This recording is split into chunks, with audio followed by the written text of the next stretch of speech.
Bienvenue dans cette nouvelle édition du QG News. Voici les titres de l'actualité. Au Gabon, le dialogue politique initié par le président Ali Bongo est rentré dans sa deuxième semaine ce lundi 3 avril. Les associations discutent et apportent leur contribution avant l'entrée en action des partis politiques le 11 avril. Fin de la première phase de la conférence d'entente nationale ce dimanche 2 avril au Mali. Un rapport final a été présenté au président malien Ibrahim Boubacar Keïta. Il doit servir de base à la rédaction d'une future charte de réconciliation nationale.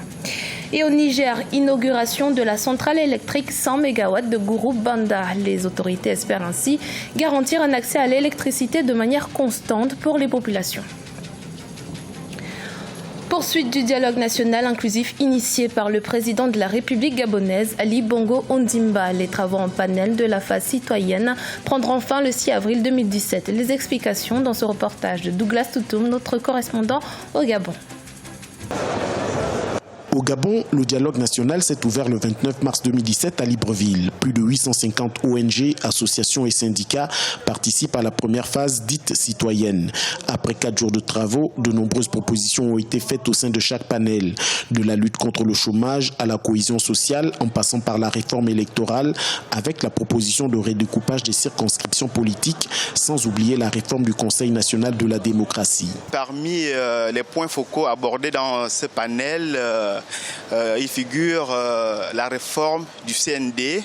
Les panélistes trouvent qu'il serait judicieux, important pour tout le monde, que seuls les partis politiques ayant une représentativité au niveau de l'Assemblée nationale interviennent au niveau du CND. Si le dialogue national inclusif initié par le chef de l'État Ali Bongo Ondimba se tient au lendemain de la querelle post-électorale au Gabon et vise à apaiser les tensions sociopolitiques, à réformer l'état de droit tout en relançant le développement économique, il n'en demeure pas moins que Jean Ping, le candidat malheureux au dernier scrutin présidentiel, n'y participera pas. Alors un dialogue n'est pas un dialogue d'individus. C'est un dialogue entre les Gabonais. Parce que le dialogue n'est pas là pour discuter des gens. Il discute des idées qui engagent l'essor du Gabon. Donc un dialogue sans X, Y, n'est-ce pas, ne peut pas accoucher d'une résolution qui engage tout le Gabon. Donc que ce soit Jean Ping ou un autre individu, ce n'est pas d'eux qu'on discute ici. On discute du Gabon et l'intérêt de nous tous ici, c'est de parler du Gabon et non des individus. L'intérêt de la phase citoyenne de ce dialogue national réside dans la capacité à collecter une variété d'opinions sur les enjeux débattus et à les traiter pour déboucher sur des recommandations en phase avec les attentes des participants. Cette première phase, dite citoyenne, prend fin le 6 avril 2017. Les leaders politiques prendront le relais à partir du 11 avril 2017 à Libreville. La première phase de la conférence d'entente nationale au Mali s'est achevée ce dimanche 2 avril. Le président Ibrahim Boubacar Keïta a décidé de mettre en place un comité des sages pour trancher définitivement sur la question de l'Azawad et examiner la situation de conflit au centre du pays. Déogracias Podo. La première phase de la conférence d'entente nationale au Mali s'est achevée dimanche 2 avril 2017 à Bamako. Dans un rapport, l'une des commissions, notamment celle en charge de la réconciliation, a proposé l'ouverture de discussions avec tous les fils du pays, y compris les islamistes, mais en préservant le caractère laïque du Mali. Il a été donc recommandé d'engager des négociations avec entre autres le prédicateur radical Amadou Koufa et le chef islamiste touareg Iyad Ag-Galaï dans le cadre de la recherche des solutions pour le retour de la paix, principalement dans le nord du pays. Des demandes qui n'ont pas eu écho favorable auprès des participants, même si ces derniers se sont séparés sur une note de satisfecit générale. Contrairement aux partis de l'opposition, d'autres partis de l'opposition qui ont été invités, nous on n'a jamais été invités. Pour nous, le dialogue aurait pu se faire bien avant aujourd'hui. Maintenant qu'ils ont fait le dialogue, il y a les principes cardinaux seulement avec lesquels il faut pas transiger. Tout gouvernement est libre de faire une feuille de route pour conduire son action. Moi, franchement, j'attends de voir. De toute façon, ils ont toujours tenté de faire le dialogue, mais ce n'est pas des gens sincères qui mènent ce dialogue-là. Au terme des assises, il a été annoncé que les documents de la rencontre serviront à l'élaboration d'une charte pour la paix, l'unité et la réconciliation. Selon le président Ibrahim Boubacar Keïta, la plupart des questions qui n'ont pu faire l'objet de consensus, en ce qui concerne notamment l'Azawad, feront l'objet de discussions au cours d'une prochaine rencontre.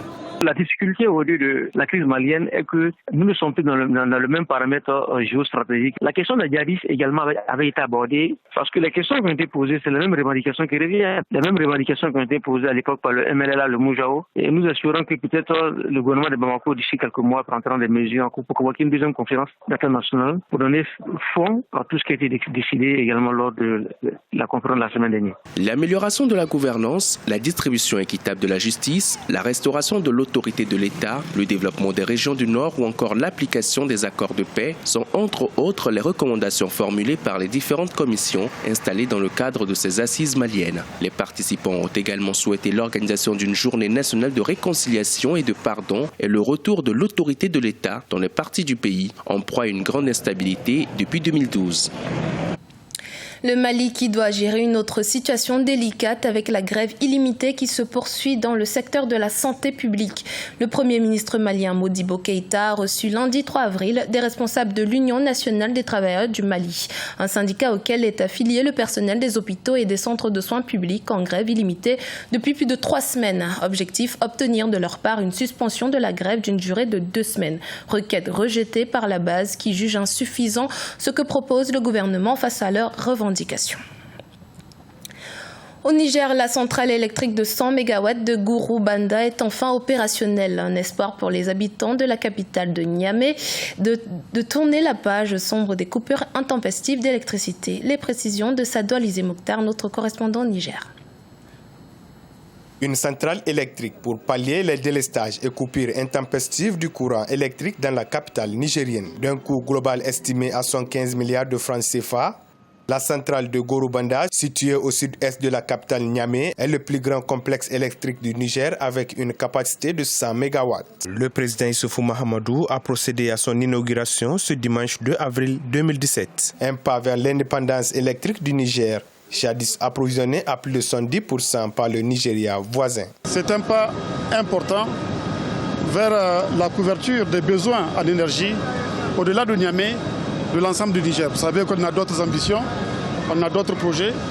Nous avons dans le pipeline le projet de Kandaji et mon espoir, mon objectif, c'est que ce projet également puisse être inauguré avant la fin de mon second mandat. La mise en fonction de ce grand projet intervient à un moment où la demande en énergie des populations de Niamey est extrêmement importante. Pendant ces périodes de forte chaleur, la capitale du Niger et ses environs font face à des coupures intempestives d'électricité qui ont des effets sur les ménages et la croissance économique du pays. La mise en service de cette centrale thermique permettra de réduire les très nombreuses coupures d'électricité dans la capitale nigérienne.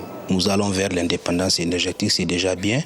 Donc, c'est-à-dire peut-être qu'on ne connaîtrait plus les semaines qu'on avait par les années antérieures passées dans le noir à Niamey. C'était un véritable calvaire. Les travaux de construction de cette centrale thermique fonctionnant au diesel ont duré 4 ans. Dans un futur très proche et selon les autorités nigériennes, ce site est aussi prévu pour accueillir une centrale solaire photovoltaïque devant permettre l'autosuffisance énergétique et l'intégration du Niger dans le système ouest-africain d'échange d'énergie. La crise économique s'accentue en Égypte. L'inflation a grimpé de près de 30% en janvier, 3 mois après que le gouvernement ait décidé de laisser flotter sa monnaie. Les consommateurs en sont gravement touchés. Les détails avec Gradiela Tchakounte. Mais où va l'économie égyptienne ? Depuis 2011, tous les indicateurs économiques ont viré au rouge. Un chiffre résume l'urgence de la situation. Le taux d'inflation qui a fait un bond spectaculaire, passant de 13% en septembre 2016 à 30% en janvier 2017. Première victime, les consommateurs qui doivent faire face à une hausse sans précédent du prix des denrées alimentaires. Dans les rues du Caire, le ras-le-bol gagne du terrain. Un jour nous mangeons et le jour d'après non. Nous sommes fatigués de cette situation. À ce stade, ce n'est pas un travail ou un salaire que nous réclamons, mais de la nourriture à prix abordable. Pour ne rien arranger, les caisses du pays ont perdu plus de la moitié de leurs réserves en devises étrangères, passant en 5 ans de 40 milliards à un peu moins de 20 milliards de dollars. Pour certains, la perspective d'une embellie s'éloigne chaque jour un peu plus. Si nous nous basons sur nos projections pour la période 2016-2030 et sur la situation économique actuelle, je peux vous dire que l'avenir ne semble pas très rassurant. Nous avons de graves problèmes qui doivent être résolus. Si les observateurs s'accordent sur la profondeur de la crise économique et l'urgence de la circonscrire, les solutions apportées, elles, font l'objet d'un profond débat. Pour l'heure, une chose est certaine, le gouvernement égyptien devra gérer une période difficile avec le risque de nouvelles tensions sociales. D'aucuns diront d'ailleurs que le président Abdel Fattah al-Sisi marche désormais sur un fil. Ce journal a été réalisé par l'ensemble de la rédaction. Merci de l'avoir suivi. Dans un instant, une nouvelle édition de l'actualité sur Africa 24.